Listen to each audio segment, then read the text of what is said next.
Welcome to Washington in Focus. I'm your host, Tim Clauser, with the Center Square's Western Washington reporter, Spencer Pollock. Spencer, we're here today to talk about one of your recent stories on Seattle having one of the biggest cost gaps between people renting and buying in the city. And your story dug a little bit into the factors driving this. So why don't you dig into that a little bit for us?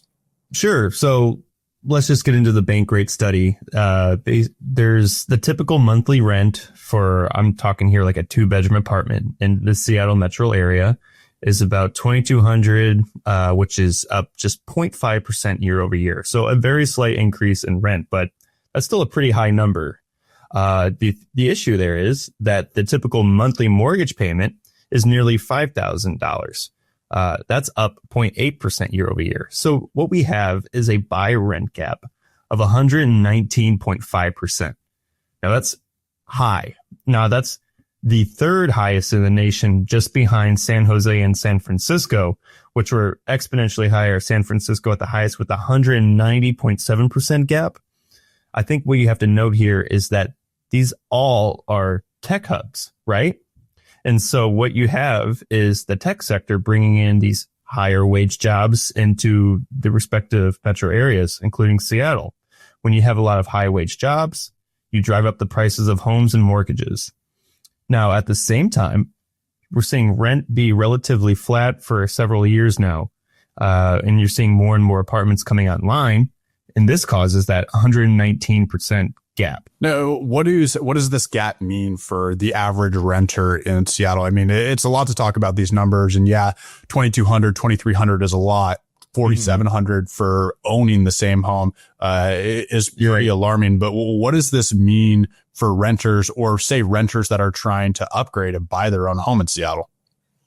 I would say it's still very difficult to be a renter out here. You know, you have to cut costs elsewhere, maybe make some sacrifices on that extra trip you want to take or something like that so you can afford to live in Seattle.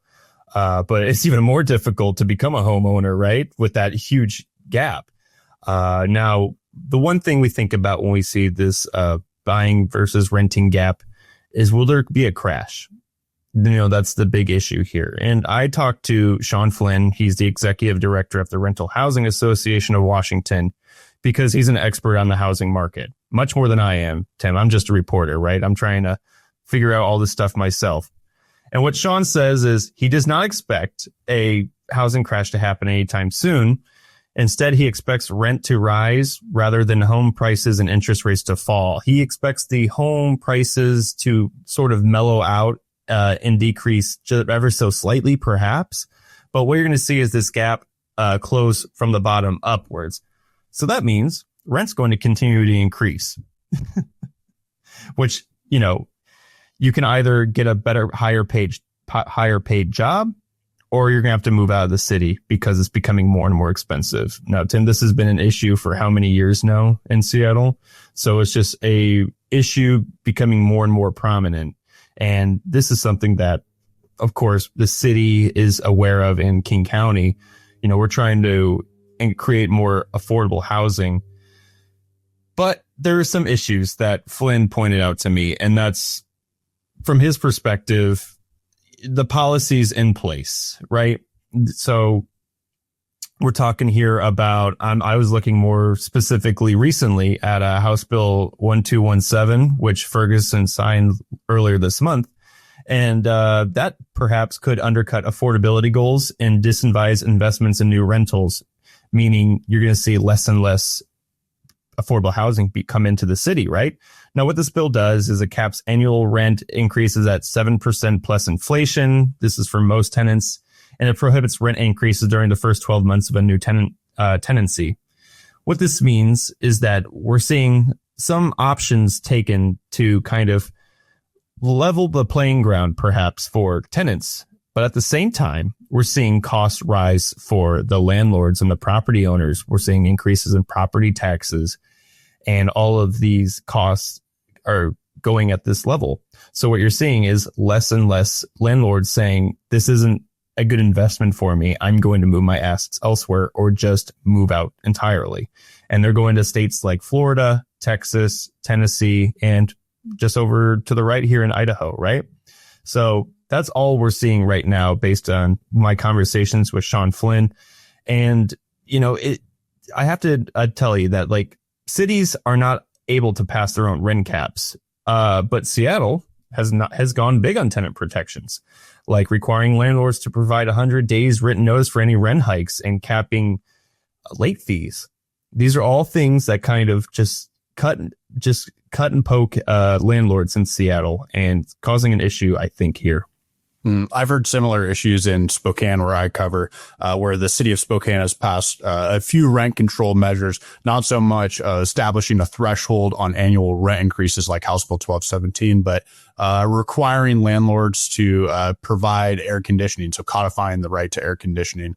There's cost to that, Tim, right? You have to pay for that. And it adds on to the costs for the landlords. And tenants would argue that it's a reasonable trade-off. Mm-hmm. But adding an actual cap on annual rent increases, which is what House Bill 1217 does. I mean, how should we expect rent prices or this gap to change in Seattle when the last few years, it's been marginal? You said, I think it was 0.5% year over year from last year. I mean, this rent control bill allows up to 7%. And even higher in some cases. So should Seattle expect to see their rent increase by 7% each year now? Absolutely. I can't tell you for sure if it will increase at 7%, but it could be likely, right? I think you're going to see a lot of places do that. Tim, what it comes down to is supply and demand. Now, Seattle we're located in the Puget Sound. It's a beautiful region. We got a lot of hiking near us. It's a place people want to live. So you're always going to have that demand, right? But at the same time, supply is not meeting that demand. So what you're going to have is more and more people who can afford to move into the city. And so you're going to see these landlords say, well, we can continue to increase the rent to that 7% cap because there is a market for it. They're not going to see vacant housing if at least the housing is good enough, right? If it's adequate enough. We're not seeing rundown places as much. And so you're going to see more and more people who can afford to live in Seattle do so. And you're going to see more and more people who can't afford to move out, right? They're going to move east, they're going to move south, they're going to move north, but they're going to get out of the city because they can't afford to. So this rent cap, it's supposed to help renters. That was the whole thing, to provide stability to renters. But it sounds like from what you're saying, this is going to significantly drive up the cost of living for renters in Seattle, going exactly against what the bill was designed to do. So, I mean, is there a chance that we could see some relief? What does the Rental Housing Association think? Sean Flynn explained it to me in a way that was very interesting. He compared it to healthcare, right? He said, and I'm quoting here, he says, if people are having a difficult time medically, we have Medicaid, which pays the doctors. We don't go to the doctors and say, oh, no, you have to give this person a heart scan for free because we told you to, which is a little different than how the housing market works. We're trying to change the structure of how a housing market is. And that causes just different things to happen within the market. It shifts things. So now basically what he told me is that it is now cheaper to own a multi-family housing complex rather than a single family housing complex. What does that do to the market? You see more renters. You don't see those single family units anymore, those traditional homes. It changes the landscape of the city.